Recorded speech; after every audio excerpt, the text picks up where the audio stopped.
The small scout ship Stellar Whisper drifted silently at the edge of an unremarkable solar system. Its sensors pointed at the third planet from the yellow star.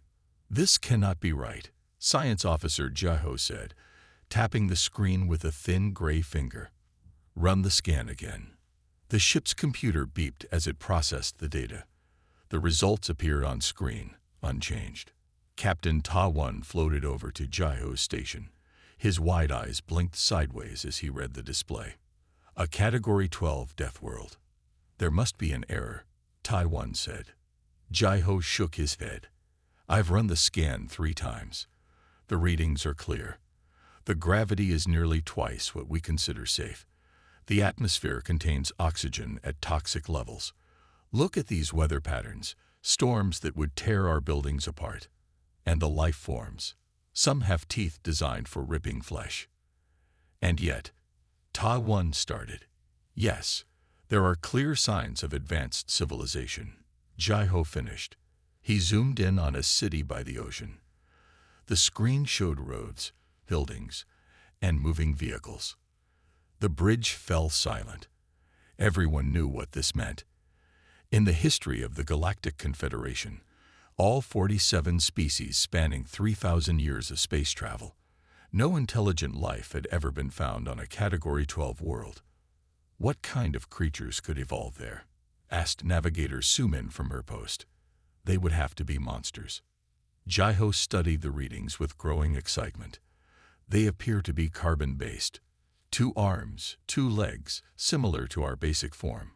But their muscle density, their bone structure, they must be incredibly strong." "Strong and likely very aggressive," said Ta-1. "A species that evolved on such a hostile world would need to be." Jaiho enhanced an image showing humans walking in a park. "Look, they bring their young ones into the open air. They let their small ones play under that deadly radiation they call sunlight." Ta-1 made a decision. "We should report this to Confederation Central and leave. Protocol for Deathworld discovery is clear. Observe from a safe distance only." "Captain," Jaiho said, his scientific curiosity overtaking his caution, "we may never get this chance again. The Confederation might quarantine this entire system. We should gather more data while we can." Ta-1 hesitated. Jaiho was right. This was the discovery of a lifetime. 3 days, Ta-1 decided. "We stay hidden in the shadow of their moon and observe. No contact, no signals, nothing that could reveal our presence."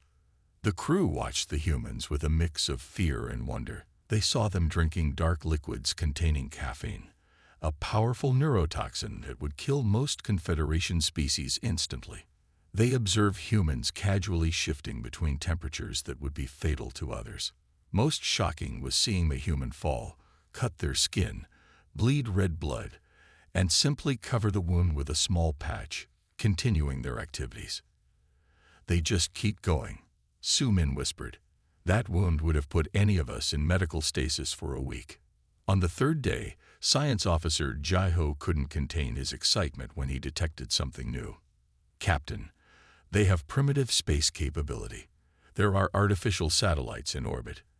And," his voice trailed off. "And what?" Ta-1 asked. "And they've been to their moon. They've walked on it, without environmental suits as we know them, just thin fabric protecting them from the vacuum of space." Ta-1 stared at the blue planet spinning below them. "We need to be very careful," he said quietly. "If they ever leave their death world, the galaxy will never be the same." At that moment, the ship's proximity alarm blared. A small human spacecraft had changed course and was heading directly toward their position. "Impossible," Ta-1 shouted. "Our cloaking field is active." Jaiho checked his instruments. "The field is failing. Power fluctuation in the main core. They must have detected our energy signature." "Retreat positions," Ta-1 ordered. "Prepare for emergency jump." But it was too late. The human vessel was transmitting a signal. Basic mathematics followed by a simple greeting in their language. First contact had been made. The most dangerous species in the universe have found them. We have no choice, Commander Sumin said as the human spacecraft circled their position. We must respond, or they will think we are hostile. Captain Ta-Wun's skin had turned a pale blue with stress. First contact with a Deathworld species was not how he had planned to end his career. Send the universal greeting package, he ordered. Basic mathematics, element table, and simple visuals. The human craft was small, likely holding just a few of the dangerous creatures. It had International Space Station Shuttle written on its side. They're responding, Jeho said, his voice rising with excitement. They've sent back similar mathematics and images of themselves. The screen filled with pictures of humans. They stood in groups, smiling and showing their teeth. The crew of the Stellar Whisper flinched at the sight. Look at those teeth, Navigator Sumin whispered. They're predators. Omnivores, Jeho corrected, studying the data. They eat plants and animals. The largest image showed a female human with dark hair. She wore a uniform with patches and held up her hand with fingers spread in what appeared to be a greeting. They want to meet, Jeho said, translating the simple message. They're inviting us to their orbital station. Ta-Wun shook his head. Too dangerous. We should request they send a representative here. After hours of simple picture exchanges, the humans agreed. Their shuttle would dock with the Stellar Whisper. One human would come aboard.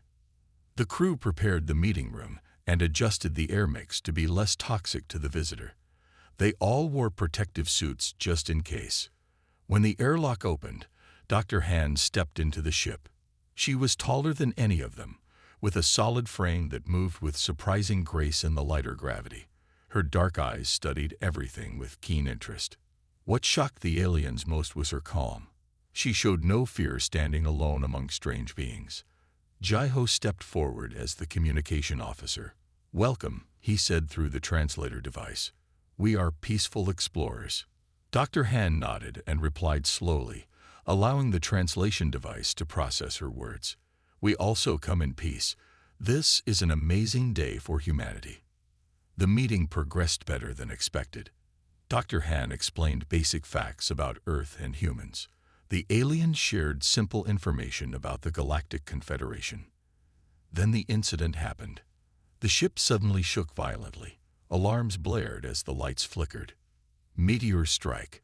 Someone shouted over the comm system. Hull breach in Section 4. The aliens panicked, their training forgotten in the face of danger. But Dr. Han remained calm. How can I help? She asked, her voice steady. Another violent shake threw everyone to the floor. A support beam broke loose from the ceiling and crashed down toward Diplomat Yenji. Without hesitation, Dr. Han leaped forward. She caught the heavy metal beam with her body, holding it up with strength that seemed impossible. Blood ran from where the sharp edge cut into her shoulder, but she didn't drop the beam. Get her out, Dr. Han shouted through gritted teeth. Two crew members pulled Yenji to safety while others helped Dr. Han lower the beam. You're injured, Jeho said, staring at the red blood soaking through her uniform. Dr. Han shrugged, then winced. It's not deep. I'll be fine. You need medical attention, Ta-Wun insisted, still in shock at what he had witnessed. This human had lifted a beam that would have required 3 of his species to move. Your ship is more important right now, Dr. Han said. Let me help seal that breach. I've trained for space emergencies. What followed amazed the aliens even more. Dr. Han worked alongside their engineers, enduring toxic fumes that made the aliens dizzy even through their protective suits. She held her breath for impossibly long periods and used her strength to move debris that the others couldn't. When the crisis was finally over, the aliens gathered in the meeting room again, seeing the human with new eyes. Why did you help us? Ta-Wun asked. You could have returned to your shuttle. Dr. Han looked confused by the question. Because you needed help, she said simply. That's what people do. The aliens exchanged glances, Perhaps the most dangerous species in the universe was also the most surprising. News traveled fast across the galaxy. Every species in the Confederation soon heard about the Deathworlders who had been discovered. Panic spread quickly. They can survive radiation that would kill us. They drink poison for pleasure. They are twice as strong as a Bracken warrior. The stories grew with each telling. By the time Ambassador Jin arrived at Confederation Central, the massive space station where representatives from all 47 species met, many delegates refused to be in the same room with him. Jin was chosen to represent Earth because of his calm nature and quick mind. He was tall for a human, with broad shoulders that made him look even more intimidating to the smaller alien species. "The human ambassador has arrived," announced the station eye. "All delegates please gather in the Great Hall." Only half the delegates showed up. The others sent remote viewing bots instead. Jin stepped onto the speaking platform and looked around the room. So many different shapes and colors. Some aliens had 6 limbs. Others floated in bubbles of special gas. All watched him with fear. "I bring greetings from Earth," Jin said simply. "We come in peace and friendship." A blue-skinned delegate rose. "How can we trust the words of creatures evolved on a planet of death? Your very biology makes you dangerous." Others joined in, their voices rising in fear and anger. "Your blood contains iron, a toxic metal. You can break our bones just by touching us. Your saliva has enzymes that could dissolve our skin." Jin waited for the noise to die down. "We understand your concerns. Humans have always adapted to challenges. We can adapt to this one too." From the back of the room, a small voice spoke. "I would like to meet with the human privately." The crowd turned to see Du-hyun, the historian from the Taven people.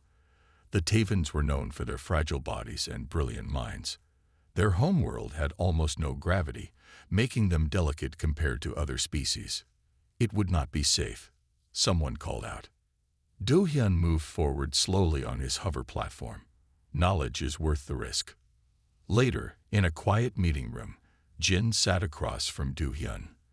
The Taven's skin was nearly transparent, showing the blue flow of blood beneath. "Why did you want to meet me?" Jin asked. "Because fear is born from ignorance," Do-hyun replied. "I am a historian. I study the patterns of civilization.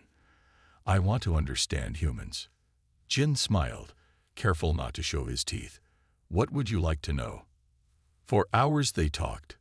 Do-hyun asked about Earth's history, about wars and peace, about human art and science. Jin answered honestly, not hiding the dark parts of human history. "Your species has much violence in its past," Do-hyun noted. "Yes," Jin agreed. "We have fought many wars among ourselves. But we have also created beauty and knowledge." Do-hyun's large eyes blinked slowly. "Perhaps that is what makes you different. Species from gentle worlds never needed to overcome their own nature." Their conversation was interrupted when the station alarms blared. A voice came over the speakers. "Security breach in Sector 7.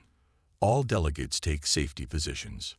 Jin and Do-hyun hurried to the door, but it wouldn't open. "We're locked in," Jin said. "Safety protocol." The room began to fill with a green gas. Do-hyun's body shook in fear. "Nervox gas," he whispered. "Fatal to most species." Jin recognized an assassination attempt.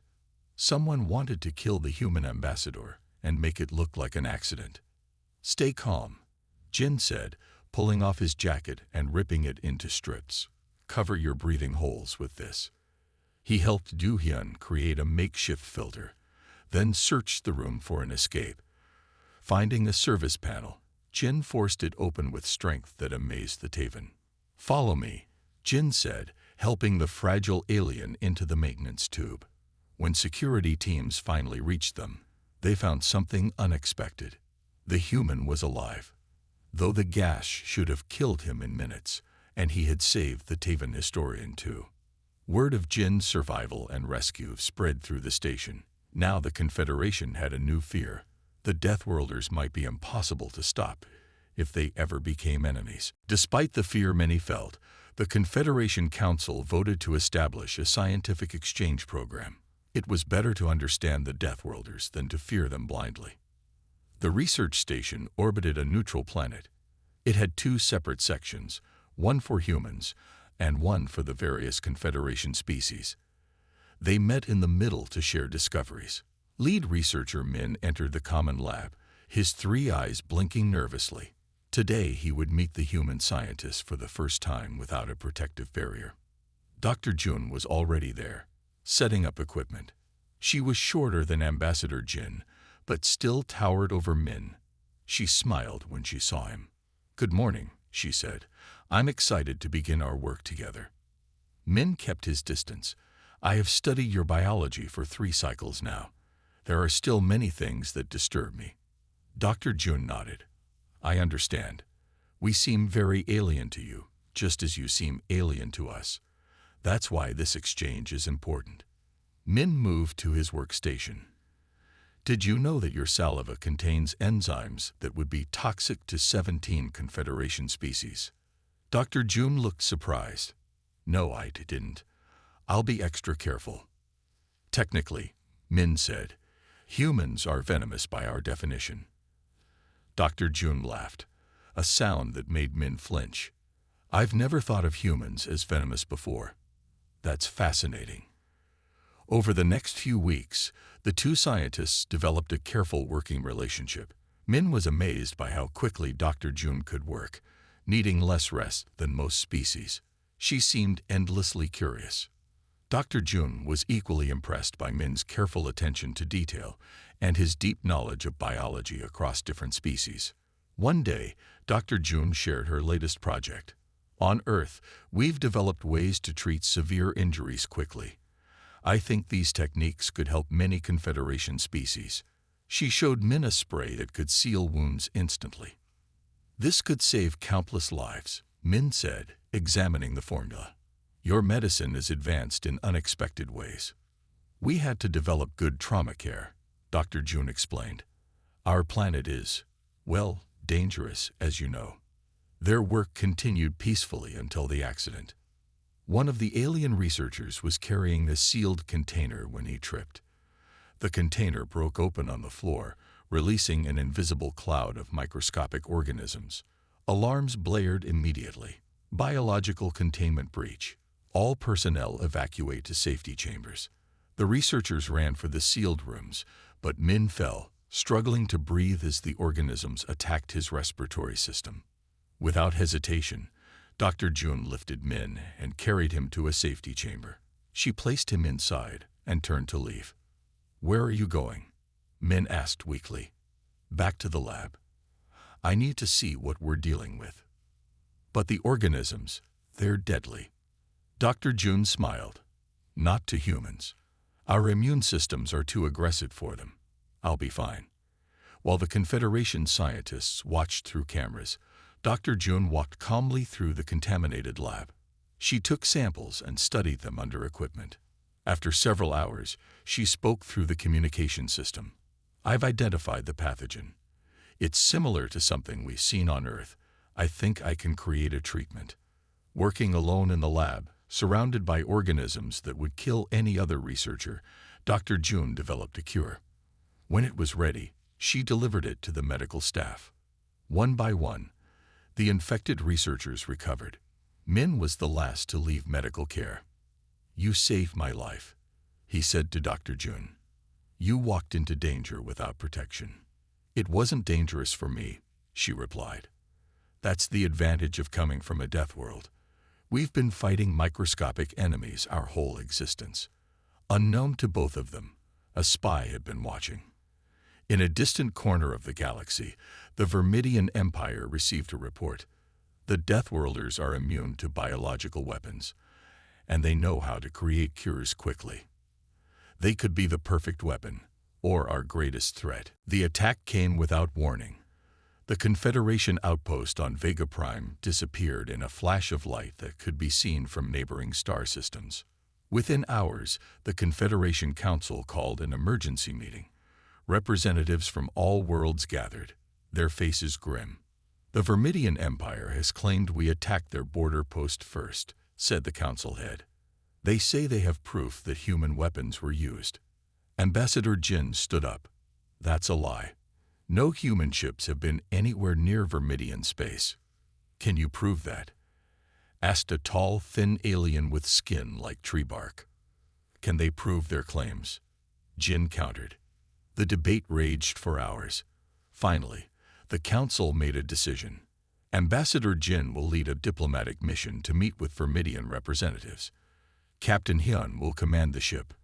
They will seek the truth and clear Earth's name. The diplomatic vessel Olive Branch departed the next day. Jin stood on the bridge beside Captain Hyun, watching the stars blur as they entered faster than light travel. "You know it's a trap," Hyun said quietly. Jin nodded. "Probably, but we need to try." War with the Vermidians would be devastating for everyone.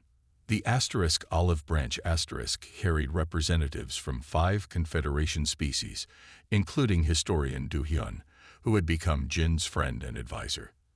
They were 3 days into their journey when the sensors detected something following them. "Vermidian warship," confirmed the sensor officer. "They're gaining on us." "Hail them," ordered Captain Hyun. The screen lit up, showing a Vermidian commander. Their species had red scale-like skin and vertical pupils. "Confederation vessel," the commander said. "You have entered restricted space. Prepare to be boarded." "This is neutral territory," Hyun replied. "We're on a diplomatic mission approved by the council. We recognize no such mission," the Vermidian said. Then the screen went dark. "They're powering weapons," shouted the sensor officer. The first blast hit before they could raise shields. The ship shook violently. Alarms blared as systems failed. "Engine room reporting major damage." Someone called out, "We're losing power." "Get everyone to the escape pods," Hyun ordered. "Now." Jin helped the other diplomats, supporting Du Hyun as they rushed through the damaged corridors. Another hit rocked the ship, sending them flying against the wall. Du Hyun's fragile body couldn't take the impact. He lay still, breathing weakly. Jin lifted his friend gently. "Stay with me. We're almost there." They'd reached the escape pods, but most were damaged. Only 2 remained functional. "There's not enough room for everyone," said an alien diplomat, fear in his voice. Jin made a quick decision. "The diplomats go first. Captain Hyun and I will try to buy you time." As the pods launched, Jin and Hyun ran back to the bridge. Most of the crew had either evacuated or died in the attack. "Engine status," Hyun asked the remaining engineer, a human named Sang. "Main drive is dead. Backup power at 15%. Life support failing," Sang reported. The Vermidian ship was closing in for the kill. "I have an idea," Jin said. "But it's risky. We need to make them think we're more dangerous than we are." Jin explained his plan quickly. Hyun nodded, impressed by the ambassador's tactical thinking. Sang worked frantically, rerouting power systems while Jin and Hyun prepared their trap. When the Vermidians fired again, Hyun was ready. She used the last of their power to turn the ship, taking the hit on their strongest section. Then Sang executed Jin's plan. They vented plasma from the damaged engines directly into the path of the Vermidian ship. At the same time, they ejected debris in a controlled pattern. The Vermidian ship flew straight into the trap. The plasma disrupted their sensors, and the debris damaged their weapons array. "It worked," Hyun said, watching as the enemy ship veered away. "They're calling for backup," Jin said. "We have minutes, maybe less." Sang emerged from the engine room, his face burned but his eyes bright. "I got the emergency beacon working. I also fixed one more escape pod. It's small, but it should fit the 3 of us."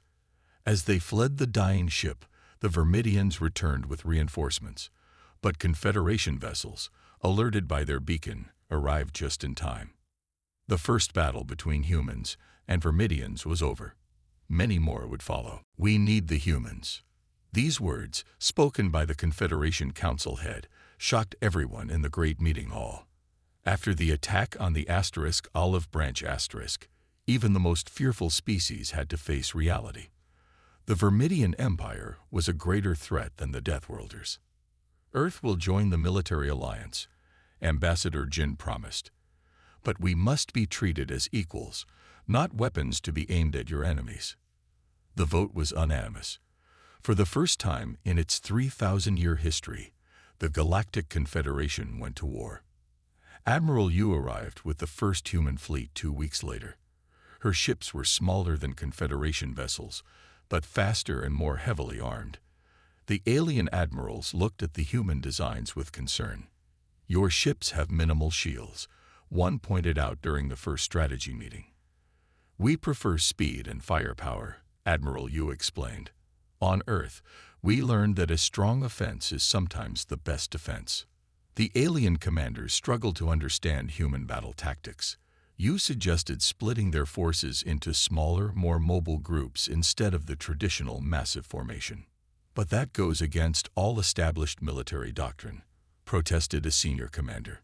"The Vermidians know your doctrine," Yu replied. "They'll expect it. We need to surprise them." Reluctantly, the Confederation fleet adopted some of the human strategies. Their first victory came quickly when they ambushed a Vermidian supply convoy using Yu's tactics. But the biggest shock came when Admiral Yu mentioned Earth's military reserves. "What are these reserves?" asked a Confederation general. "Citizens with military training who can be called to service if needed," Yu explained. "Most humans on Earth learn basic survival and combat skills." The aliens stared in disbelief. The idea that ordinary people could become warriors was alien to most Confederation species, where military and civilian life were strictly separated. "Are all humans potential soldiers?" someone asked, fear creeping back into their voice. "We prefer to be builders and explorers," Yu said carefully. "But yes, we can fight when needed." This conversation was interrupted when alarms sounded throughout the base. "Vermidian attack on Outpost 7, reported a communications officer. "They're jamming long-range signals." Admiral Yu volunteered to lead the rescue mission. A mixed crew of humans and aliens boarded her fastest ship, the Swift Response *. They arrived at Outpost 7 to find destruction. The Vermidians had already left, but they had planted trap devices throughout the ruins. As the Swift Response * approached the outpost, a hidden weapon fired. The ship spun out of control, heading toward the planet below. "Brace for crash landing," Yu shouted as the ship entered the atmosphere. They hit hard. The impact threw everyone against restraints and walls. When the dust settled, Yu checked her crew. 3 were dead, many injured. Both humans and aliens had survived, but they were stranded on a hostile world. "Where are we?" asked one of the alien officers, looking out at the harsh landscape. "According to our data, this is Ragnar IV," the navigator said, "a Category 9 death world." The aliens went silent with fear. Even at Category 9, this world was deadly to most Confederation species. Toxic plants, dangerous predators, extreme temperature changes between day and night. Admiral Yu took charge immediately. "First, we secure the crash site. Then we build shelter before nightfall. Sang, see if you can repair the communications array."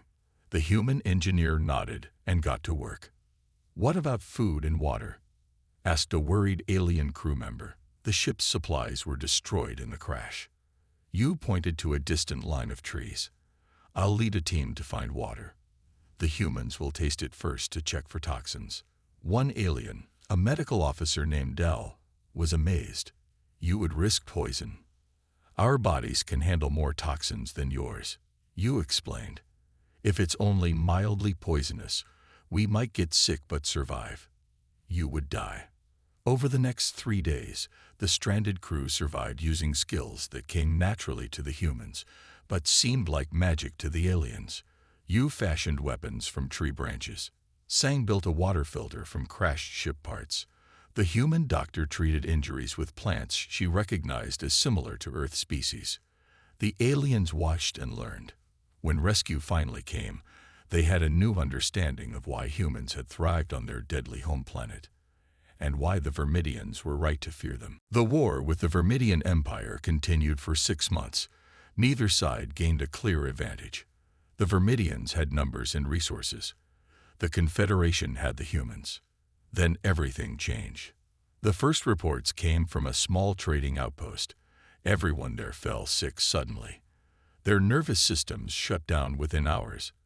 By the time help arrived, all 4,000 people were dead. 3 days later, the same thing happened at 2 more outposts. The Confederation Council called an emergency meeting. Ambassador Jin arrived to find the chamber nearly empty. "Where is everyone?" he asked a staff member. "They're afraid to gather in large groups," came the reply. "The disease is spreading." Dr. Jun, now head of the medical response team, presented her findings on a large screen. "It's not a natural disease," she explained. "It's a bioweapon targeting neural pathways common to most Confederation species." "Can it be cured?" asked one of the few council members present. Dr. Jun shook her head. "Not yet. We're working on it. But there's one important fact you should know. Humans are immune." The room went silent. "Completely immune," Dr. Jun continued. "Our neural structure is different enough that the weapon has no effect on us." Jin understood immediately. The Vermidians didn't expect us to join the war. They designed this weapon before they knew about humans. "And now it's our advantage," said Admiral Yu, who had joined the meeting. "While your scientists work on a cure, human crews can evacuate the affected areas and maintain essential services." The council agreed. Within days, human teams in protective suits were evacuating sick aliens from infected worlds. Human doctors and scientists worked alongside the few remaining healthy Confederation medical experts. Dr. Jun set up her lab on the main medical station. The work was challenging. Hundreds of samples to test, thousands of possible treatments to try, and all while the death count rose. One evening, as Dr. Jun studied test results, Min entered her lab. He had been helping coordinate research across different teams. "You look tired," Min said. "When did you last rest?" "I'll rest when we find a cure," Dr. Jun replied, not looking up from her work. "The hospital wing is full," Min reported. "Your human medical teams are doing something that concerns many of our doctors." "What's that?" Dr. Jun asked. "You're choosing which patients to treat first. The ones with the best chance of survival get priority." Dr. Jun sighed. "It's called triage. When resources are limited, we save those we can." "But how can you decide who lives and who dies?" Min asked, his 3 eyes blinking rapidly in distress. "On Earth, our emergency medical teams make these decisions after every disaster," Dr. Jun explained. "It's terrible, but necessary. We save the many by making hard choices." Min was silent for a long moment. "Perhaps that is another skill you learned on your death world." The breakthrough came 3 days later. Dr. Jun found a way to block the bioweapon's attack on neural tissues. The treatment wasn't perfect, but it stopped the progression of the disease. As the first cured patients recovered, the Vermidians launched their main attack. They expected to find weakened defenses and chaos. Instead, they found the Confederation fleet waiting, led by human commanders. The battle was the largest of the war. The Vermidians had more ships, but the human-led forces used unpredictable tactics. They changed formations constantly. They attacked from unexpected angles. A Vermidian commander, captured after the battle, explained their confusion. "Our battle computers couldn't predict your movements. You didn't follow any logical pattern." Admiral Yu smiled at this. "Humans don't always choose the most logical option. Sometimes we go with instinct or take calculated risks. Your computers can't understand that." The Vermidian defeat was devastating. Their fleet retreated to their home systems. But even as the Confederation celebrated this victory, a new discovery would change everything they thought they knew about humans and their place in the galaxy. The Vermidian retreat gave the Confederation forces a chance to push forward. They captured several enemy bases and outposts. On a distant moon base, they found something unexpected. "It's some kind of ancient library," reported Do-hyun, who had recovered from his injuries and joined the research team. "The data storage system is unlike anything we've seen before." Ambassador Jin and Admiral Yu traveled to the moon to see this discovery. The library was built inside a mountain, protected by layers of strange metal. Inside were thousands of crystal columns that glowed with soft light. "Can you read it?" Jin asked the research team. "Some of it," replied Do-hyun. "The language is very old, but similar to early Vermidian. They must have found this place long ago." For days, the team worked to translate the data. What they found changed everything. Jin called an emergency meeting with the Confederation leaders. His face was serious as he addressed them. "What I'm about to tell you will be hard to believe," he began. "But we have found proof in the ancient library." The room was silent as Jin continued. Earth was not a natural death world. It was made that way. Engineered. On purpose. Gasps and murmurs filled the room. Jin waited for quiet before continuing. According to the library records, an ancient species called the predecessors existed millions of years ago. They controlled much of the galaxy. They wanted to create the perfect warriors to fight for them. Admiral Yu took over the explanation. The predecessors took a normal world with primitive life and changed it. They made the gravity stronger. They filled the air with oxygen, which was toxic to most species but would make fires burn hotter and faster. They created extreme weather and dangerous animals. They made Earth a testing ground, Jin said, a place to force evolution to create stronger, faster, more resilient beings. "Us," Yu said simply. "They made us." The revelation spread quickly through human ships and bases. Some refused to believe it. Others were angry. Many were confused. On the main Confederation station, Jin found Dr. June sitting alone, staring at the stars. "How do you feel about the news?" he asked, sitting beside her. "I don't know," she admitted. "All my life, I thought humans evolved naturally on Earth. Now I learn we were designed, like weapons." "Not all humans are taking it well," Jin said. "Some feel we have no real identity now." Dr. June was quiet for a long moment. "Do you know what I've been thinking about? The first dinosaur fossils I saw as a child.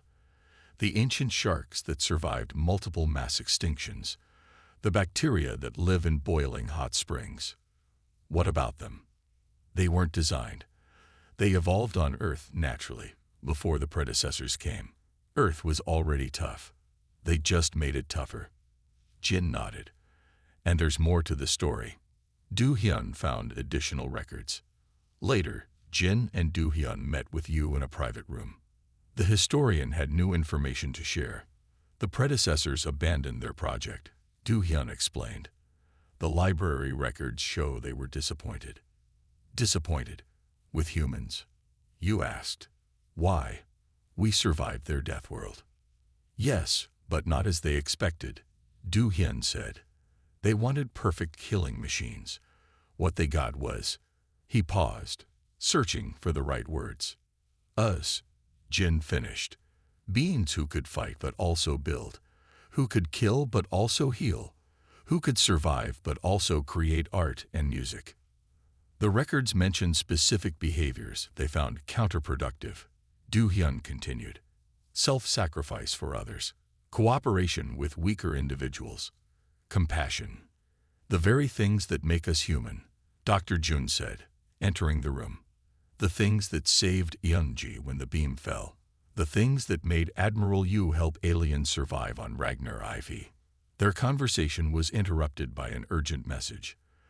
The Vermidians had gathered their entire fleet. They were heading directly for Earth. "They know," Jin said quietly.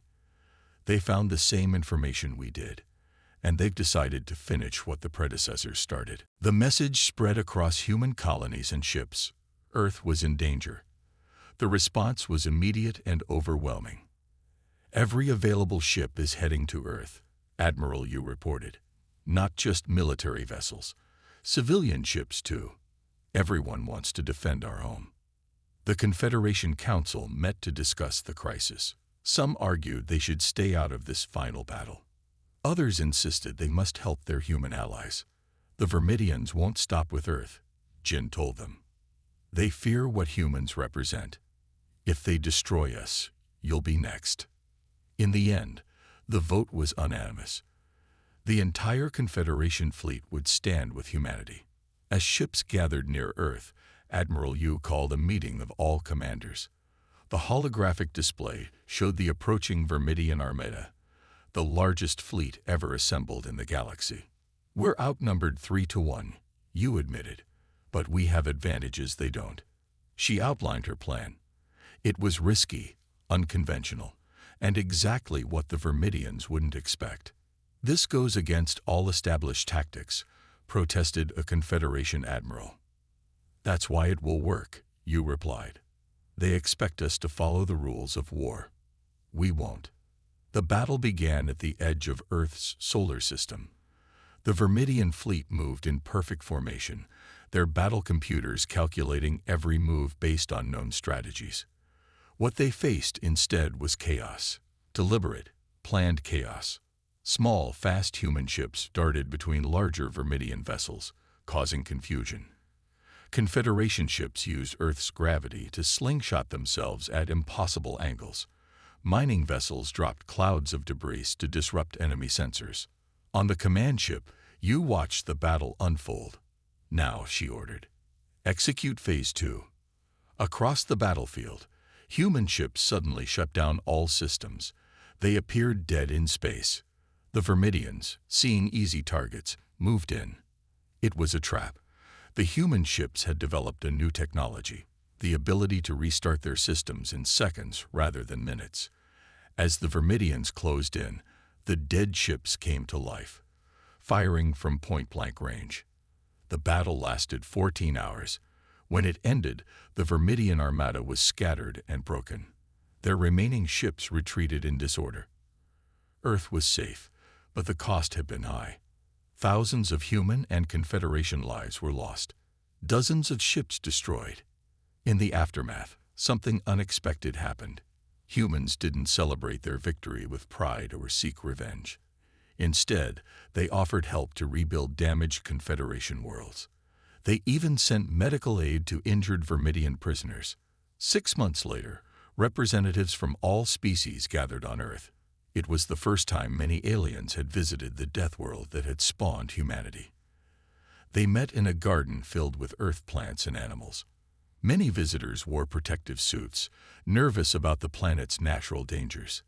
They watched in amazement as children played nearby, climbing trees and falling down only to get up again, laughing. Jin stood before the gathered delegates. Today, we create a new galactic council. Not just a confederation of separate species, but a true union. The war showed us that we are stronger together than apart. The new classification system was unveiled. Earth was no longer labeled a death world. Instead, it was classified as a cradle of innovation.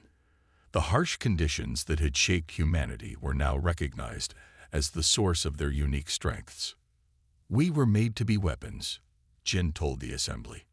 But we chose a different path. We built, we healed, we created beauty. Yes, we can fight when needed, but that's not what defines us. Do-hyun, now the official historian of the Galactic Council, recorded Jin's final words to the assembly. The predecessors were wrong about what makes a species powerful. It's not the ability to kill or survive at any cost. It's the ability to adapt, to cooperate, to sacrifice for others. The most dangerous species in the universe isn't the strongest or the most fearsome. It's the one that can imagine a better future and has the will to create it. As the new era began, the stars themselves seemed brighter. The universe was still dangerous, still challenging. But now, the Deathworlders were helping build a galaxy where all could thrive. And that was the greatest adventure of all.